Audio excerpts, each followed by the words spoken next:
Welcome to Aryan. और बच्चों सवाल करते हैं। ये कह रहा किरण आरेख की सहायता से अवतल दर्पण के सूत्र, दर्पण सूत्र 1/f बराबर 1/u प्लस 1/v का व्युत्पन्न कीजिए जहां संकेतों का अर्थ सामान्य है। अब देखो बच्चों, अवतल दर्पण हो चाहे लेंस हो, अगर लेंस सूत्र निकालना हो जैसे 1/f बराबर 1/v माइनस 1/u, दर्पण सूत्र जैसे 1/f बराबर 1/b प्लस 1/u, इन दोनों के लिए आपको चित्र की थोड़ी सी प्रैक्टिस पहले से कर लेनी चाहिए। एक्चुअली जब भी दर्पण सूत्र या लेंस सूत्र हमें चाहिए, उस समय चित्र इस प्रकार से बनाना है कि 4 त्रिभुज बने जिनमें से दो जोड़े समरूप हों। मैं आपको जैसे इसमें भी इन्होंने बना रखा है ना, इन्होंने भी पूरी ये प्रिंट में आपको पूरी बात कर रखी है, यही है ना। मैं भी आपको यही बात करता हूं, मैं आपको एक और ऑप्शन दे देता हूं। यानी मैं जैसे आप स्वाभाविक एक चित्र इसने बना रखा है, इसने भी देखो 4 त्रिभुज बना रखे हैं, एक और 1 मिनट है ना, ये 1, ये 2, ये 3 और ये 4 है ना। अल्टीमेटली सबको 4 समरूप त्रिभुज क्रिएट करने हैं, 2 के 2 जोड़े यानी 4 त्रिभुज। अब मैं आपको जैसे ये ऑप्शन है तो ये तो आपने देख ही रखा है ना, ये का यही तरीका रहेगा, हल में कोई चेंज नहीं होगा। मैं आपको चित्र चेंज करके एक और ऑप्शन दे देता हूं। देखो साहब है ना, मैं ये सब मैंने आपको बना दिया अवतल दर्पण। क्लियर साहब है ना, इसमें ज्यादा टाइम नहीं लगेगा। ये आपका बिंब यानी वस्तु PQ जो मुख्य अक्ष के समांतर जाएगा, ये PM मैंने मुख्य अक्ष के समांतर भेजी, वह परावर्तन के पश्चात मुख्य फोकस से गुजरेगा। ये एक किरण आ गई। अब दूसरी किरण में दूसरे कलर से बना देता हूं ताकि आपके स्पष्टता और बढ़े। दूसरी किरण ले ली मैंने, फोकस पर डाल दी साहब, है ना साहब। ये किरण नंबर 2 जो फोकस पर से गुजरेगी वो परावर्तन के पश्चात मुख्य अक्ष के समांतर हो जाएगी। ये दूसरी किरण, दोनों कहाँ मिली? जहां मिली वहां प्रतिबिंब का निर्माण होगा और प्रतिबिंब सदैव मुख्य अक्ष के लंबवत होता है। तो ये साहब मैंने PQ का प्रतिबिंब बना दिया है ना। एक किरण मैंने PM ली थी और एक किरण मैंने PN। 2 किरणों का ही चित्र बनाना है, 2 से ज्यादा किरणों की जरूरत नहीं पड़ती, लेंस में हो तो भी। अब देखो 4 समरूप त्रिभुजों का जोड़ा इस चित्र में भी है और इस चित्र में भी है। ये आपको हो सकता है उससे ज्यादा कंफर्ट पड़े। अब देखो दिखाता हूं मैं। ये सब अपन ने त्रिभुज की रचना करने के लिए बिंदु M और N को मिला दिया तो मुख्य अक्ष पर एक नया बिंदु R हो जाता है। यदि द्वारक को छोटा मान लें तो R किसके संपाती होगा? O के संपाती, मतलब R की जगह में O लिख सकता हूं, है ना। अब आपको क्या करना है, देखो आप त्रिभुज ये और ये 1 और 2 मैंने लिख दिए। ये दोनों त्रिभुज समरूप हैं। कैसे समरूप हैं? देखो ये कोण है, शीशाभिमुख है, ये 90 डिग्री है, ये भी 90 डिग्री है ना। ये देखो क्लियर। अब क्या करें इसमें इस तरह से लें कि प्रतिबिंब बटा बिंब बने। देखो RN, अब RN किसके बराबर है? P' के बराबर अपॉन PQ। तो प्रतिबिंब बटा बिंब को क्या कहते हैं? आवर्धन कहते हैं, है ना। अब RN बटा PQ तो क्या हो गया साहब? RF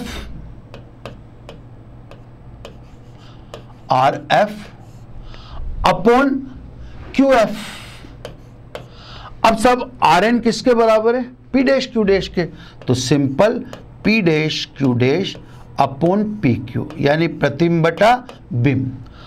RF को क्या लिखना चाहिए? OF लिखना चाहिए, क्योंकि R और F संपाती है, सॉरी R और O संपाती है। QF डायरेक्ट मापी जा सकने वाली दूरी नहीं है, क्यू एफ है ना, क्यू एफ, ये इधर है ना, क्यू एफ, क्यू एफ को क्या कहोगे साहब, O Q minus O F है ना, क्यू एफ यानी O Q minus O F. ये एक सिंपल सी समीकरण ये बन गई। अब आप, मैं पेन चेंज करूंगा आपको ताकि बेटर आपको समझ में आ जाए जल्दी से, इसलिए है ना। अब मैं दूसरा सेट लेता हूं, ये सब 3 और 4, इनमें भी देखो ये कोण शीशाभिमुख है, ये 90 डिग्री और इधर ये 90 डिग्री, क्लियर। वही लूंगा प्रतिबिंब बटा बिंब, तो सब P dash Q dash upon MR, clear. अब क्षैतिज भुजा, क्षैतिज भुजा में अभी अपन ने P डैश Q, तो क्षैतिज भुजा कौन सी है, ये वाली Q dash F, Q dash F upon MR, तो MR में क्या आ गया, RF है ना, RF। अब सब P डैश Q डैश, देखना बिल्कुल सिंपल है ना, MR किसके बराबर है, PQ के बराबर, तो मैंने लिख दिया PQ के बराबर। Q डैश F, ये Q डैश F है, ये देखो आप है ना, Q डैश F डायरेक्ट नहीं नपेगा, तो OQ डैश माइनस OF, इसको लिख दिया मैंने OQ dash minus OF upon RF, RF कहां गया सब, RF, R किसके संपाती है, ओके, ये OF, ये सब समीकरण नंबर 2। बच्चों इतना छोटा हो गया ये, रहा बेहतर वही, लेकिन चित्र में किरणों को आप ध्यान रखना कौन कौन सी किरणें आपको प्लॉट करनी है, उस हिसाब से सारा काम बैठेगा। अब सब समीकरण 1 और 2 से P dash Q dash upon PQ की जगह क्या रख दें, वैल्यू पुट कर दें, तो सब मेरा ख्याल है यही हो जाएगा है ना। तो 1 व 2 से है ना, अब 1 व 2 से OF अपॉन वैल्यू रख दें OQ माइनस OF बराबर OQ dash minus OF upon OF, clear. अब अपने को इनकी वैल्यूज रखनी है, मैं इधर रख देता हूं सब। OF है ना, फोकस सामने होता है, तो सब फोकस दूरी अवतल दर्पण में ऋणात्मक होती है, उत्तल दर्पण में धनात्मक होती है। अब आ जाओ OQ, OQ ध्रुव से बिंब की दूरी सामने ही है, माइनस U होगी। OQ डैश ध्रुव से प्रतिबिंब की दूरी सामने ही है, यह भी ऋणात्मक ही होगी। अब ये सभी मान इसमें रख देते हैं, ये देखो OF की जगह F, OQ माइनस U, ये माइनस माइनस क्या हो गया, plus, is equal to OQ dash minus V minus OF, OF क्या रखना है, माइनस F, तो माइनस माइनस ये प्लस हो गया अपॉन ये माइनस F है ना, ये भी माइनस ही लिखेंगे यहां पे, ठीक है। अब इनको क्रॉस प्रोडक्ट कर दो, इसको इससे मल्टीप्लाई करो F स्क्वायर। अब इन चार पदों को इधर, तो U into V, minus minus है तो U भी हो गया है ना, माइनस UF है ना, फिर F से माइनस VF एंड फिर F का F से प्लस F स्क्वायर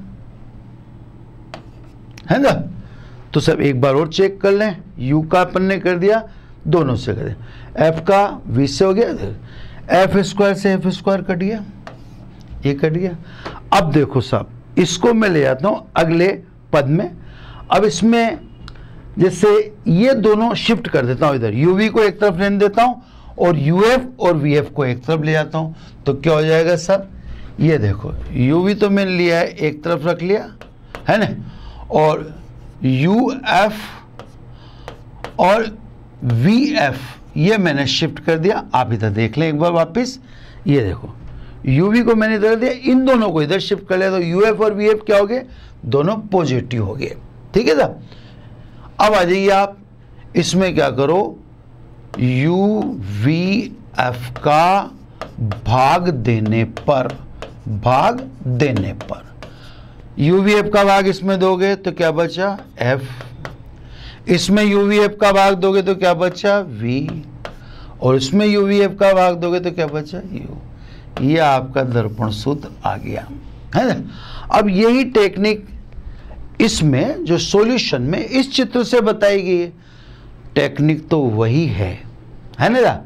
टेक्निक में कोई फर्क नहीं है किसी भी प्रकार से, लेकिन यह है कि हमें अगर ये चित्र बनाएंगे तो हो सकता है थोड़ा सा लेंदी चला जाए, जबकि अगर ये बनाएंगे तो ये तो आपके सामने क्लियर है इससे।